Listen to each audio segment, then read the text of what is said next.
Hi, this is Phil from PDQ Merchant Enterprises and ATM Mastermind Group page, and in today's video we're going to come up with the 5 top questions that you want to ask in an ATM business but too afraid to ask. Always remember, we have an ATM A to Z course that teaches you from A to Z how to be successful in the ATM business. We also have an ATM Mastermind Group page that's free to join for like-minded individuals just like yourself who want to learn a little bit more about the ATM business and be in a community of other ATM like-minded business owners just as yourself.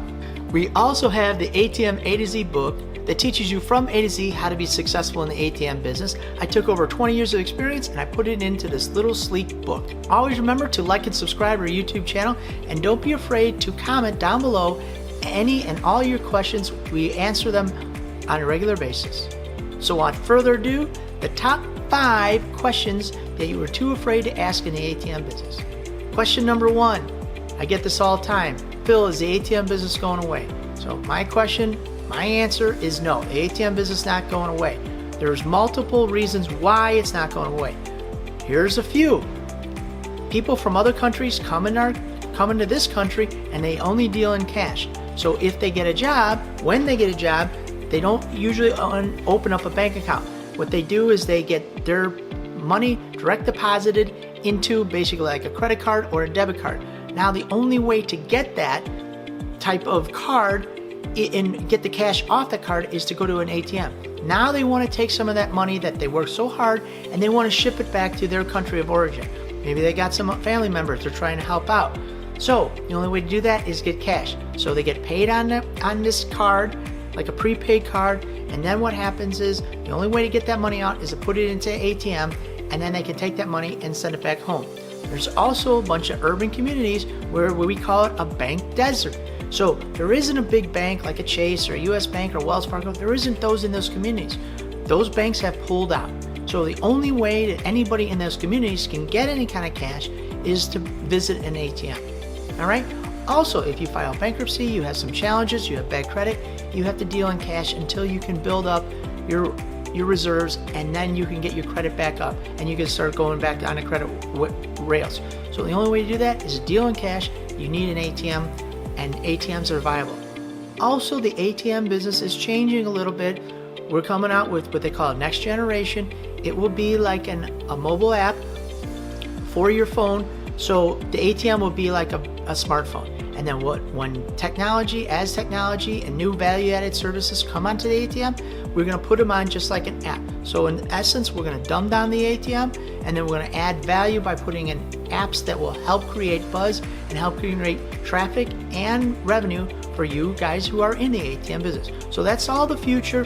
This is why it's important to be on the ground floor. The ATM business is 50 years in the game. But just so you guys know, it's not going away. There's still a lot of legs left in this ATM business.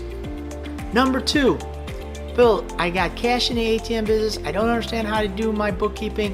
Is it inventory? What is it? Cash is on the balance sheet. It's an asset. So if you start with, say, $5,000, that's your vault cash. That's an asset on your balance sheet. So that's how you categorize your asset. It's basically like an inventory. Same thing if you bought a truck, that would be an asset on your balance sheet. Or you bought some office equipment or a computer, or now you can categorize your cell phone as equipment. It's the same thing, except it's not equipment, it's cash, but it's on the balance sheet as an asset. Number 3, this happens all the time. I see it in the chats, people are asking, so you want to get an ATM business, you got your corporation set up, and now you're trying to get a bank account. All right, and so you go to visit bank number 1 and they call you an MSB. You have to have your basic knowledge down that you are not, if you're in the ATM business, you're not considered an MSB. So what's an MSB? An MSB is a money service business. And so that's like wire transfers, of things of that nature. And so a lot of times banks think you got inexperienced bankers, inexperienced people, and they think if you're in the ATM business, you're a money service business.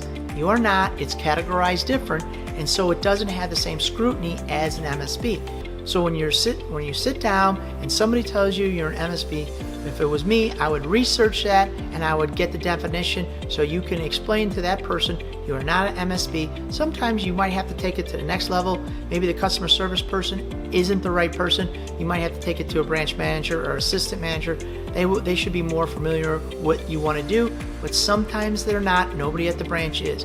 So just for confusion, to help you guys, you are not a money service business. Number 4, Phil, I'm going to get into a location. Should I give them a 90-day trial period? I want to see how things go. I'm out. There are some people who might say, try that. I'm out against this 90-day trial period, because if the location is as good as you think it is going to be and it becomes a good location, now you didn't negotiate a good deal. What happens is, in the beginning, you tell the business owner, hey, I'm going to put it in, we'll see how it goes, I won't pay you a commission, or I'll pay you a very small commission, and now after 90 days, we'll make a decision if we're going to go further. Okay, it sounds good, but now let's say the machines are doing a rock star, it's doing 400 transactions. Now the business owner is going to say, you know what, whoa, I know we talked about 25 cents or 10% or something, I really want to get half. And they know what it does, and now you back yourself in the corner. So you want to avoid that. Set the deal in the beginning and then go, and if the deal doesn't work out, you put that in your location agreement. You know what? I can pull the ATM out for any reason or no reason at all. This gives you coverage, and you know what? It makes it so the location owner doesn't have what I call muscle on top of you. So you want to have all the teeth in the deal. You want to make sure that you protect yourself and your family and everything in your ATM business. We're always above board. We're 100% transparent with the business owner, but you have all the risk. The business owner doesn't have any risk. You got the cost of the machine, you got the money in the machine, you got training if you invest in training, you've done all your research, that's time, and you know what? You should make some money. So I'm a firm believer of being fair, but you know what? I'd like a lion's share of the money because I got all the investment in this. So we're out on a 90-day trial period. Please stay away from it. Number 5, disputes. Can I write them off? Well, let's define what a dispute is. What a dispute is when a customer, a card holder comes out and they take out, let's say they go to take out $100. And what happens is they don't get their $100, but they get charged $3. Now, this is similar to a refund. So if you go to the store, let's say you go to Best Buy, I'm plugging Best Buy, but they're not sponsoring me, but I would like them if they want to sponsor me. So we go to Best Buy, we buy a TV, let's say it's $400, and you know what? I take it home, I look at it, I'm like, I think I want to go back and get the bigger one. So now I go back to Best Buy, bring my TV back, and I say, look, there's nothing wrong with the TV, I just don't want it, I'm going to return it. And they say, okay, they credit me back my $400. This is the same situation. Your customer went into the ATM, they went to take out $100, you charge them, the ATM owner charged them $3, they paid the $3, they didn't get any money, now they file a dispute with their bank. The bank will send you, the ATM owner, a dispute, so then you'll have to do the research, you'll pull the journal either electronically or you'll have to go to the ATM in person and pull the journal.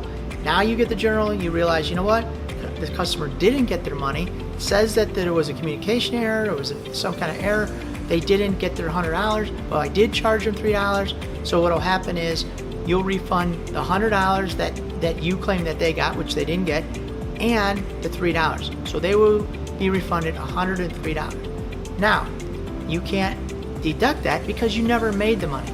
You thought you made $3, but you didn't make the $3. So it's just a refund. You can't deduct it because you don't need to deduct it because it's only a refund. So just keep that in mind. Now, on the other side of the situation, what you could deduct is if you weren't EMV upgraded. So you're not EMV upgraded, somebody takes out 100, they do get their 100, and now they file the dispute. You're not EMV upgraded, so you got the liability, and so what that means is you got to pay the money. Everybody by this time, we're talking about 2016, EMV was mandatory in this country, so we're in 2021, it's 5 years. If you're operating an ATM that's EMV non-compliant, then you know what, you should be at fault. But my point is you could deduct that as a business expense if you didn't upgrade already. If you didn't upgrade already, hey, PDQ, we do sell upgrades for your ATMs. Almost all the models are still available except for maybe the 1700 Gen Mega, but all the other ones are pretty much upgradable. So if you have an old ATM and you want to upgrade that to EMV and it's still on the route, you can always hit us up. We'll put the link below. PDQ Merchant Enterprises, we do sell EMV upgrades. But other than that, yes, it is deductible for EMV. The other one is dispute. No, it's a refund. So you're just refunding money that you already made. So hope that helps you guys. Thank you for liking and subscribing to our YouTube channel. Please comment down below on this video or any other videos that you would like us to make, and we'll make them in the future. And any comments that you guys have, we always respond to all our comments. So I hope that was helpful. Always remember, we have an ATM A to Z course that teaches you from A to Z how to be successful in the ATM business. And we also have the famous ATM Mastermind group page that's free to join for like-minded individuals just like yourself who want to learn a little bit more about the ATM business and be in a like-minded community of other ATM business owners. So without further ado, thank you guys very much, and I'll see you guys over at the ATM Mastermind group page.